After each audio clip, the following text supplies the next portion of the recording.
আসসালামু আলাইকুম everyone, আরকিরাজ YouTube channel থেকে আপনাদের সবাইকে স্বাগতম।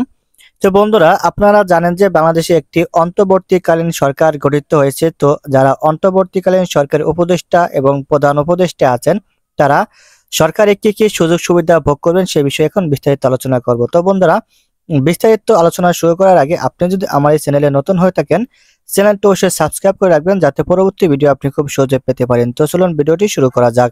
দেখুন, যেসব সুযোগ সুবিধা পাবেন অন্তর্বর্তী সরকারের উপদেষ্টারা কি কি সুযোগ সুবিধা পাবেন বিস্তারিত দেখা যাক। নোবেল বিজয়ী অধ্যাপক ডক্টর মোহাম্মদ ইউনূসকে প্রধান উপদেষ্টা করে 17 সদস্যের অন্তর্বর্তীকালীন সরকারের গঠিত হয়েছে। এই সরকারের প্রধান উপদেষ্টা ও অন্যান্য সদস্যরা গতকাল বৃহস্পতিবার রাতে শপথ নেন। পরে আজ অন্তর্বর্তীকালীন সরকারের প্রধান উপদেষ্টা ডক্টর মোহাম্মদ ইউনূস বিভিন্ন মন্ত্রণালয় বিভাগের দপ্তর বন্টন করেছেন। তবে অনেকেরই কৌতূহল, এসব উপদেষ্টারা দায়িত্ব পালনকালে কি কি সুযোগ সুবিধা ভোগ করবেন বা তারা কি কি সুযোগ সুবিধা পাবেন সে বিষয় নিয়ে। তো দেখুন, এখানে কি বলছে, 2011 সালের পঞ্চদশ সংশোধনীর মাধ্যমে তত্ত্বাবধায়ক সরকার ব্যবস্থা বাতিল করায় বিদ্যমান সংবিধান তত্ত্বাবধায়ক সরকারের প্রধান উপদেষ্টা ও উপদেষ্টাদের বেতন ও সুযোগ সুবিধার বিষয়ে সুনির্দিষ্টভাবে কিছুই বলা নেই। তবে প্রধানমন্ত্রীর সম্মান পদমর্যাদায় দায়িত্ব পালন করবেন প্রধান উপদেষ্টা। একইভাবে মন্ত্রীর সমান মর্যাদা দায়িত্ব পালন করবেন উপদেষ্টারা। সেই হিসাব অনুযায়ী প্রধানমন্ত্রী পাওয়া সব সুযোগ সুবিধা পাবেন প্রধান উপদেষ্টা এবং মন্ত্রীদের পাওয়া সব সুযোগ সুবিধা উপদেষ্টারা।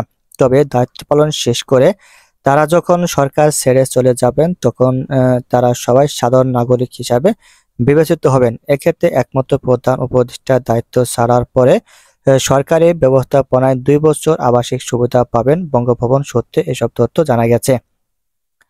তো দেখুন, এখানে the prime minister remuneration and prevalence amendment bill 2016 অনুযায়ী বাংলাদেশের প্রধানমন্ত্রী বেতন মাসে 1,15,000 টাকা। এছাড়া তিনি মাসিক বাড়ি ভাড়া পান 1 লক্ষ টাকা, দৈনিক ভাতা পান 3,000 টাকা। বর্তমান প্রধান উপদেষ্টা একই সুবিধা পাবেন। প্রধানমন্ত্রীর মাসিক বেতন ছাড়াও যাতায়াত খরচ, বাড়ি ভাড়া, ডেইলি অ্যালাউন্স, ইন্স্যুরেন্স সুবিধা, কূটনৈতিক পাসপোর্ট, নিজের দপ্তরে এবং অন্য টেলিফোন ব্যয়, চিকিৎসা সেবা সহ আরও অনেক সুবিধা পেয়ে থাকেন সরকার প্রধান, যার তার পুরোটাই দেয় রাষ্ট্র। নতুন সরকারি প্রধান উপদেষ্টাদের জন্য এসব খরচ পুরোটাই দেবে রাষ্ট্র। দেখুন, পরে কি বলছে, বাংলাদেশের প্রধানমন্ত্রী সাধারণত নির্বাচিত হওয়ার পর একটা সরকারি বাসভবন পান। এর সাজানো থেকে শুরু করে রক্ষণাবেক্ষণের যাবতীয় খরচ বহন করে সরকার। কেউ চাইলে নিজের বাড়িতে অথবা অন্য কোথাও বাড়ি ভাড়া নিয়ে থাকতে পারবেন। সেক্ষেত্রে সেই বাড়িও সরকারি টাকায় অত্যাধুনিক বিলাসবহুল করে সাজিয়ে দেওয়া হবে। বাড়ি ভাড়া হিসাবে প্রতি মাসে 1 লাখ টাকা পান প্রধানমন্ত্রী। তার বাড়ির নিরাপত্তা থাকেন স্পেশাল ফোর্সের সদস্যরা। বর্তমানে উপদেষ্টাও একই সুযোগ সুবিধা পাবেন বলে জানিয়েছেন বঙ্গভবন সূত্র। প্রধানমন্ত্রীর মতে, প্রধান উপদেষ্টাকেও বিদ্যুৎ, গ্যাস, টেলিফোন, পানির বিল যত খরচই হোক না কেন সবকিছু খরচ হবে রাষ্ট্রীয় কোষাগার থেকে। দেশ এবং দেশের বাইরে যাতায়াত করার জন্য প্রধানমন্ত্রীর যে টাকায় খরচ হয় তাও সম্পূর্ণ বহন করে রাষ্ট্র। দেশের মধ্যে ট্রেনে যাতায়াত ক্ষেত্রে তার জন্য বরাদ্দ থাকে বিলাসবহুল রেলওয়ে সেলুন কোচ। পরিবারের কোনো সদস্য থাকলে তারাও ফ্রিতে যাতায়াত করতে পারেন। এছাড়াও বিমানে ভ্রমণে যে খরচ হয় তাও বহন করে রাষ্ট্র। আকাশপথে ভ্রমণের সময় রাষ্ট্রীয়ভাবে বাৎসরিক 25 লাখ টাকার ইন্স্যুরেন্স কাভারেজ পান বাংলাদেশ প্রধানমন্ত্রী।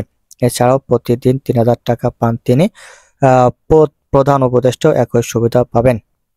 একইভাবে মন্ত্রিসহ একজন পূর্ণমন্ত্রীর সমান বেতন ভাতা আনুষঙ্গিক সুযোগ সুবিধা পাবেন তত্ত্বাবধায়ক সরকারের একজন উপদেষ্টা।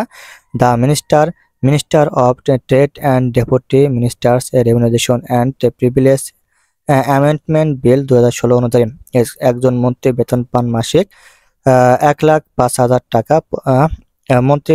মন্ত্রী, প্রতিমন্ত্রী, উপমন্ত্রী কাউকে তাদের বেতনের জন্য কোনো কর পরিশোধ করতে হয় না। সেক্ষেত্রে একজন উপদেষ্টাকেও রাষ্ট্র একই সুবিধা দেবে। সরকারের নিয়ম অনুযায়ী একজন মন্ত্রীর দৈনিক ভাতা পান 2,000 টাকা, নিয়ামক ভাতা পান মাসে 10,000 টাকা। স্বাধীন তহবিল থাকে 10 লাখ টাকা।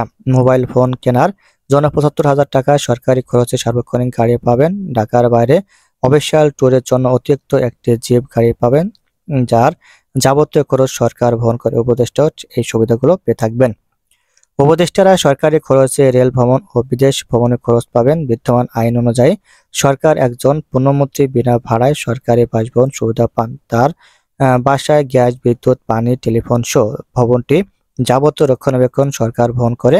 সরকার সরকারি বাসায় সর্বোচ্চ 5 লাখ টাকা মূল্যের আসবাবপত্র সরকারি বাসায় না থাকলে বাড়ি ভাড়া বাবদ 80,000 টাকা সহ সেই সঙ্গে বাড়ি ব্যবস্থাপনা খরচ ও সব ধরনের সেবা খাতের বিল, বিমান ভ্রমণের জন্য বীমা সুবিধা 8 লাখ টাকা পেয়ে থাকেন একজন মন্ত্রী।